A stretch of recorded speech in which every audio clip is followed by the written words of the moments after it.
Əvvəla Həzrət Əlinin Əbu Bəkirə, Ömərə, Osmana beyyət etməsi haqqında bir dənə dəlil istəyirəm, nəqli dəlil istəyirəm.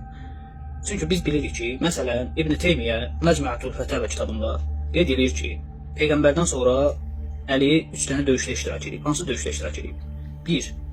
Siffeyn, 2. Cəməl, 3. Nəhrəvan. 3 döyüşdə. Əli əleyhissalam heç bir sahabənin dövründə nə rəsmi bir vəzifədə olub, nə də ki, hər hansı bir döyüşə qatılmayıb. Beyyət buna deyirsənsə. Əgər Əbu Bəkir həqiqətən haqq idisə, Əli əleyhissalam niyə gedib dərhal ona beyyət eləmədi? Gələn iddia lap maraqlıdır.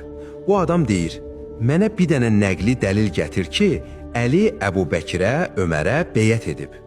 İddia edir ki, Həzrət Əli heç bir rəsmi vəzifədə olmayıb, heç bir döyüşə qatılmayıb. Yəni bir növ küsülü qalıb evdə, ta özü xəlifə olana qədər. Deyir, əgər Əbu Bəkir haqqı idisə, niyə Əli dərhal gedib beyyət etmədi? Ay aman. Bu adamlar Həzrəti Əlini, Allah ondan razı olsun, necə aciz, necə passiv, necə qorxaq bir obrazda haşa təqdim etdiklərinin fərqindədirlərmi? Deyir, dəlil gətir. Yaxşı, gətirirəm. Amma Buxaridən yox, Müslümdən yox. Elə sənin öz Qurandan sonra ən müqəddəs saydığın kitabdan gətirirəm. Nəhcül Bəlağə. Şərif Razi toplayıb. Sizin fəxriniz. Açın oxuyun. 6-cı məktub. Həzrəti Əlinin Müaviyyəyə yazdığı məktub. Görün İmam Əli nə deyir? Mənə, Əbu Bəkirə, Ömərə və Osmana beyyət edən insanlar beyyət etdilər. Həm də eyni şərtlərlə. Hazır olanın, orada olanın seçimi pozmağa, qayib olanın, orada olmayanın rədd etməyə haqqı yoxdur. Şura mühacir və ənsara məxsusdur. Əgər onlar bir nəfərin ətrafında birləşib ona imam desələr, bu Allahın razılığıdır. Bir dəqiqə. Əli deyir ki, mühacir və ənsarın seçimi Allahın razılığıdır və Əbu Bəkirə edilən beyyəti öz beyyəti ilə eyni tutur. Bəli, kəlmə-kəlmə. Əgər Əbu Bəkir qəsbkar idisə, əgər o zalım idisə, Həzrəti Əli niyə deyir ki, ona edilən beyyət mənə edilən beyyət kimidir? Niyə deyir onların seçimi Allahın razılığıdır? Bu sözü deyən Əlidir. İndi sən, ey Rafizi, Əlidən çox Əliçisən? Yoxsa haşa, Əli orada yalan danışırdı, Müaviyyəni aldadırdı. Əgər desən ki, siyasət edirdi, sən Əlini hiləgər adlandırmış olursan. Biz deyirik, Əli doğru danışdı.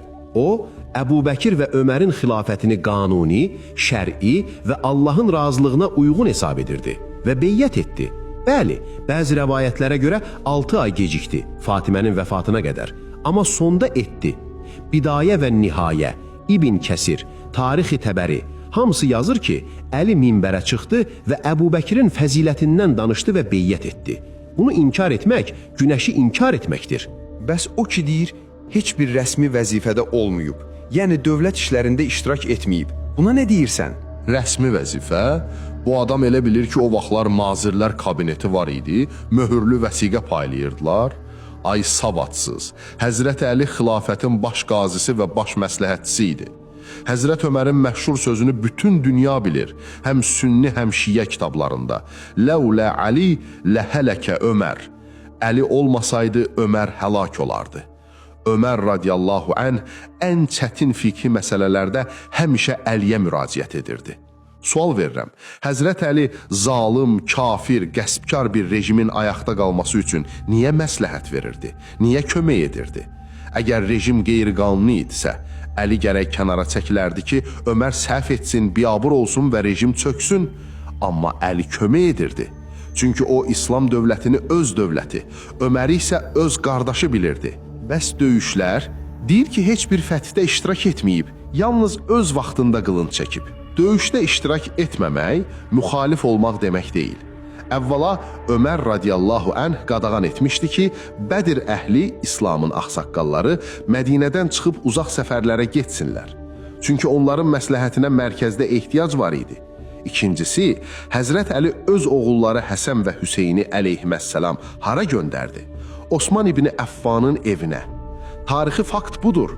Üsyançılar Osmanı mühasirəyə alanda Əli öz ciyər paralarını Həsən və Hüseyni göndərdi ki, gedin Osmanın qapısında durun, qoymayın ona zərər gəlsin. İndi bu Rafiziyyə sual verirəm.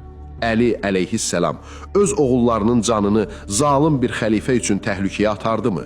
Əgər Osman haqsız idisə, Əli niyə ona kömək edirdi? Siz Həzrəti Əlini tanımırsınız. Sizin tanıtdığınız Əli haşa, kindar, fürsətçil biridir. Bizim tanıdığımız Əli isə mərd, ümmətin birliyini düşünən və xəlifələrin ən yaxın dostudur. Burada bir məsələ də var. Çox vaxt bunu gizlədirlər. Həzrət Əlinin qızı Ümmü Gülsüm məsələsi. Bax, məsələnin şah damarı budur. Bu rafizilərin belini qıran fakt. Həzrət Əli öz qızı, Fatimənin qızı Ümmü Gülsümü kimə ərə verdi? Ömər ibn Xəttaba, bəli, Ömərə. Bu faktı inkar etmək üçün 1000 dənə nağıl uydururlar. Gah deyirlər cinə verdi, gah deyirlər zorla aldı. Ayıbdır. Həzrət Əli kimi Allahın aslanından qızını zorla almaq olar. Bu Əliyə təhqirdir. Əli öz qızını Ömərə könüllü verdi. Sual: hansı qeyrətli ata öz qızını arvadının, Fatimənin qatilinə haşa verər? Hansı kişi öz qızını kafirə verər?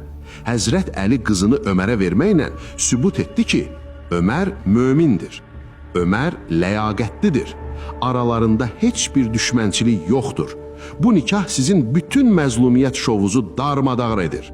Həqiqətən də bu faktlar qarşısında beyyət etmədi sözü çox cılız qalır. Deməli, Nəhcül Bəlağə 6-cı məktub. Əli deyir ki, onlara beyyət Allahın razılığıdır.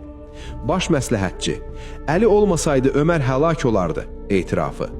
Qohumluq qızını Ömərə verməsi. Müdafiə Həsən və Hüseyni Osmanın müdafiəsinə göndərməsi. Və o rafizi deyir ki, Əli 3 döyüşdə iştirak edib: Siffin, Cəməl, Nəhrəvan. Bəli, düz deyir, amma o döyüşlərdə Əli kiminlə vuruşurdu? Münafiqlərlə, xaricilərlə, üsyançılarla. O döyüşlərin heç birində Əbu Bəkrin, Ömərin, Osmanın əleyhinə vuruşmadı. Əksinə, onların qurduğu dövləti qorumaq üçün vuruşdu. İndi ey video çəkən, get Nəhcül Bəlağəni rəfdən götür, tozunu sil və 6-cı məktubu oxu. Bəlkə o zaman anlayarsan ki, sən Əlinin yolunda yox, Əlinin düşmənlərinin, yəni İbn Səbanın yolundasan. Bugünlük bu qədər, amma hələ bitmədi. Növbəti hissədə onun şəxsi təhqirlərinə və Quran oxumaq iddiasına cavab verəcəyik. Bizi izləyin.